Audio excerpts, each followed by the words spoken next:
ये कह रही हैं मैं शादी करूँगी तो मैं करवा चौथ का व्रत भी रखूँगी, नवरात्रि भी रखूँगी। मैंने इनको बोला तो आपका जो दिल करे आप कर लेना, कोई ज़बरदस्ती नहीं है, ठीक है। लेकिन इतना तो करोगी कम से कम कि मैं जहाँ पर जाऊँगा मेरे साथ तो चलने को तो तैयार हो जाएंगी। आज तक ना तो कभी इन्होंने करवा चौथ का व्रत रखा, ना तो इन्होंने नवरात्रि रखा, और आज भी देखिए क्या नाम से कैसे हैं ये, ना सिंदूर लगाती हैं, ना चूड़ी पहनती हैं, ना बिछुआ पहनती हैं। महिलाएं पता नहीं कितने प्रकार की बातें बनाती हैं कि तुम तो ये नहीं करती हो, तुम तो वो नहीं करते हो, तुम तो जैसे यहाँ लगती नहीं, यहाँ बहू हो या यहाँ की बेटी हो, ऐसी ऐसी बातें करते हैं। लेकिन उसके बाद भी जब ये रेगुलर ऐसे पहन के निकलने लगी, आते जाते देखने लगे, उनको भी देखने की आदत पड़ गई और हमको भी बोलना बंद कर दिया। और उसके बाद आज ये सुमर गौतम से, इस समय सुमर बौद्ध के नाम से फेमस है अपने समाज के अंदर, SB लाइव 85 में चैनल की एंकर भी हैं, जिसको लोग घर के पैर की जूती मानते हैं। मैं उनको अपने सर का ताज मानकर इनको समाज के बीच में उतारा हूँ और समाज इनको प्यार मोहब्बत इतना देता है तो मुझे भी कहीं ना कहीं गर्व से मेरा सीना चौड़ा होता है कि मैं अपनी पत्नी को औरों की तरह गुलाम बनाकर नहीं रखूँगा। और चाहे मेरा परिवार भी मेरे खिलाफ 1 मिनट के लिए चला जाए, मैं कहता हूँ जाते हैं तो जाने दो, क्योंकि आज कभी भी जरूरत होगी तो मेरे काम ये आएंगे, इनके काम मैं आऊँगा, परिवार का कोई खड़ा नहीं होगा। और हमारे हाथ में आप देख सकते हैं, ना तो चूड़ी है, गले में कुछ भी नहीं है, ना तो जो है कि मांग में सिंदूर है, ना तो बिछुआ है। मैं अपने ससुराल में जाती हूँ तो लोग कहते हैं कि अपना शक्ल बना रखी है, चूड़ी पहन लिया कर, मंगलसूत्र पहन लिया कर, जो है कि सिंदूर लगा लिया कर। मैं उनसे बस एक ही सवाल मेरा रहता है।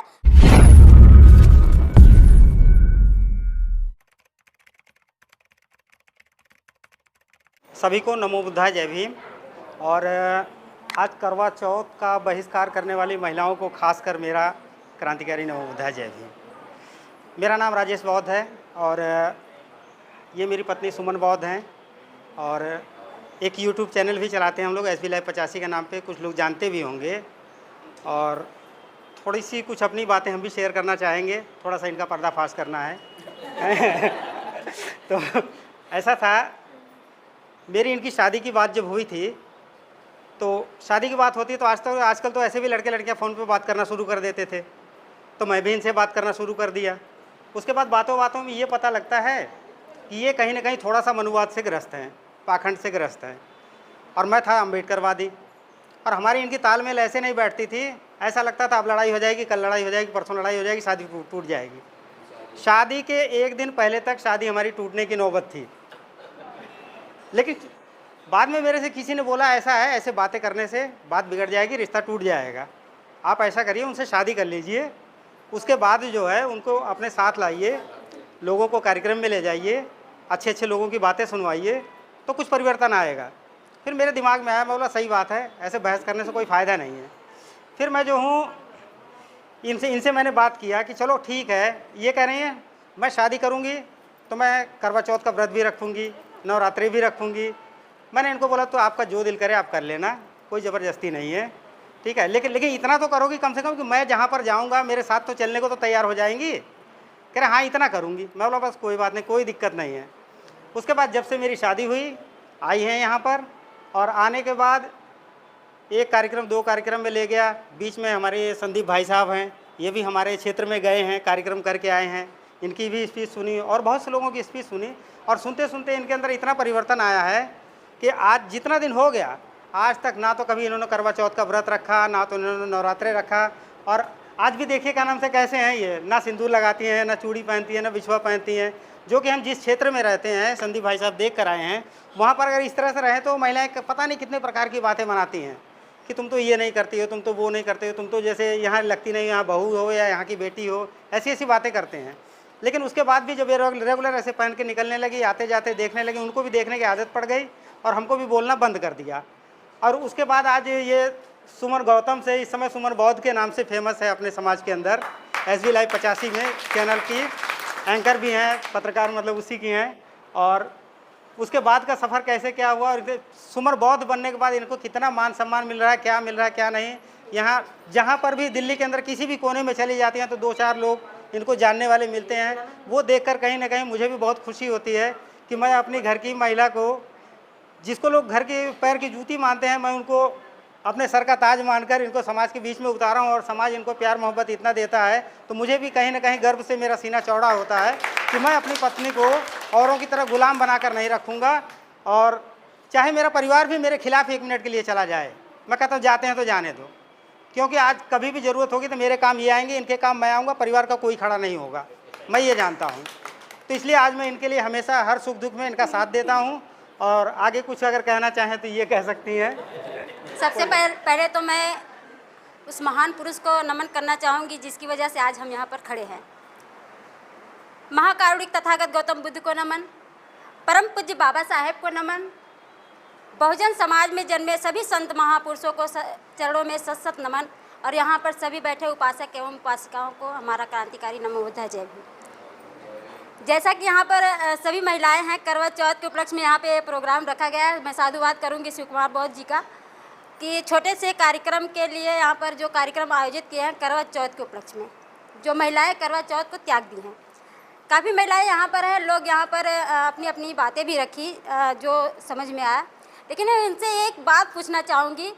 करवा चौथ का व्रत तो छोड़ दी हैं, उस पाखंडवाद को छोड़ दी हैं, लेकिन जो करवा चौथ का जो पाखंडवाद से जो उनका वेशभूषा है आज भी उस निशानी को ढो रही है कहीं ना कहीं देखा जाए तो।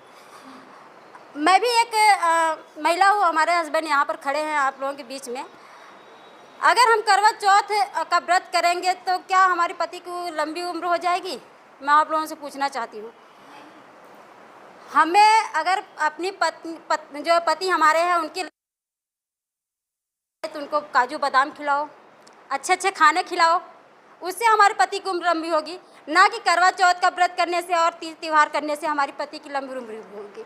तो जाहिर से मैं बात कहूँगी कि करवा चौथ का व्रत करने से कुछ होने वाला नहीं है। और हमारे हाथ में आप देख सकते हैं, ना तो चूड़ी है, गले में कुछ भी नहीं है, ना तो जो है कि मांग में सिंदूर है, ना तो बिछुआ है। मैं अपने ससुराल में जाती हूँ तो लोग कहते हैं कि अपना शकल बना रखी है, चूड़ी पहन लिया कर, मंगलसूत्र पहन लिया कर, जो है कि सिंदूर लगा लिया कर। मैं उनसे बस एक ही सवाल मेरा रहता है, मुझे इसका फ़ायदा बता दो कि सिंदूर लगाने से क्या होगा, मंगलसूत्र पहनने से क्या होगा, चूड़ी पहनने से क्या होगा, बिछुआ पहनने से क्या होगा। इसका फ़ायदा बता दो, मैं आज ही पहन लूँगी। उनके पास कोई जवाब नहीं होता। मैं उनसे यही बोलती, जिस दिन इसका जवाब आपके पास होगा हमें आके बता देना, हम सारा सब कुछ पहन लेंगे। तो मैं बस यही कहूँगी कि इस पाखंडवाद से, अंधविश्वास से आप लोग बाहर निकलो और बाबा साहेब का जो संविधान, एक ऐसे अकेले महापुरुष जो इतिहास रच दिए और महिलाओं के हिंदू कोड बिल में वो सारे हक अधिकार दे दिए। आज हमारी महिलाएं मान सम्मान से बाहर निकल पा रही हैं और मान सम्मान से पुरुषों के कंधे से कंधे बराबर चल रही है। जो महिलाएं हैं अपने महापुरुषों को समझे और अपने अधिकारों को समझे। जो बाबा साहेब लड़ाई लड़ते लड़ते महापुरुषों को सबसे अगले पैदान पर रखे थे कि हमारी महिलाएं जो है कि अगर शिक्षित होंगी तो समाज शिक्षित होगा और समाज शिक्षित होगा तो सब कुछ शिक्षित होगा। तो मैं बस यही कहूँगी कि अपने बच्चों को ज़्यादा से ज़्यादा शिक्षित करें और अपने खुद शिक्षित हों और ये अंधविश्वास पाखंडवाद से बाहर निकले। इसमें कुछ भी नहीं रखा हुआ, और रखा हुआ है तो संविधान में रखा हुआ। अपने महापुरुषों के जो इतिहास है उसको पढ़ें, बस मैं यही कहूँगी। और मैं एक और बात आप लोगों के बीच में कहूँगी कि महिलाओं को खासकर जिस तरह से बाबा साहेब की वजह से आज हम यहाँ पर खड़े हैं, उनके 4 लाइन में बोलना चाहूँगी कि आज अगर हम कुछ भी है तो बाबा साहेब की बदौलत है। अगर बाबा साहेब नहीं होते तो शायद हम यहाँ पर खड़े होकर 2 शब्द बोल भी नहीं पाते और समाज में चल भी नहीं पाते। तो बस 4 लाइन उनके लिए बोलना चाहूँगी। महापुरुषों से जो हमको मिला सम्मान जिंदा है, महापुरुषों से जो हमको मिला सम्मान जिंदा है, ये अपना दिन भी जिंदा है और अपनी शाम जिंदा है। जो नारी शक्ति की पहचान जग में आज होती है, किसकी वजह से होती है नारी शक्ति की पहचान? बाबा साहेब की वजह से होती है। आज हम यहाँ पर उठ चलकर बुद्ध विहार में बैठे और अच्छे अच्छे कपड़े पहन के बैठे तो किसकी वजह से? बाबा साहेब की वजह से। जो नारी शक्ति की पहचान जग में आज होती है, भीमराव के कारण ये मेरा नाम जिंदा है, भीमराव के कारण ये मेरा नाम जिंदा है। तो मैं बाबा साहेब को और जो तथागत गौतम बुद्ध जो इतने अच्छे धम्म हमें दे के गए, बस इन्हीं के रास्ते पे हम चलते हैं और अपना जो संघर्ष वो देखा जाएगा कैसा है। संघर्ष करते रहेंगे, मंजिल आगे है। जय भीम नवोदय। और कर्मकांड का छोड़ने से मेरा एक बहुत बड़ा फ़ायदा हुआ है। अक्सर महिलाएं बोलती रहती हैं मेरे को पायल की शॉपिंग करा हुआ है, मेरे को ये मतलब दुनिया भर के गहनों की मांग करती हैं जो इतने महंगे महंगे होते हैं। कभी कभी तो ऐसा होता है उन चीज़ों को पूरा करने के लिए या तो घर में कलेश करो या तो कर्जा लेके करो, हैं। लेकिन कभी बच्चों की कापी किताबें खरीदने के लिए कर्जा नहीं लेते हैं। तो लेकिन कम से कम मेरा इस चीज़ से भी छुटकारा हुआ है। तो मैं यही चाहूँगा कि ऐसे ऐसे पाखंड को छोड़िए और अपने पैसे भी बचाइए, बच्चों को भी शिक्षित करिए, बस इतना ही। लगभग साल में तो 30-40 हज़ार रुपये ख़त्म ही हो जाते हैं बस 30 त्योहारों के चक्कर में।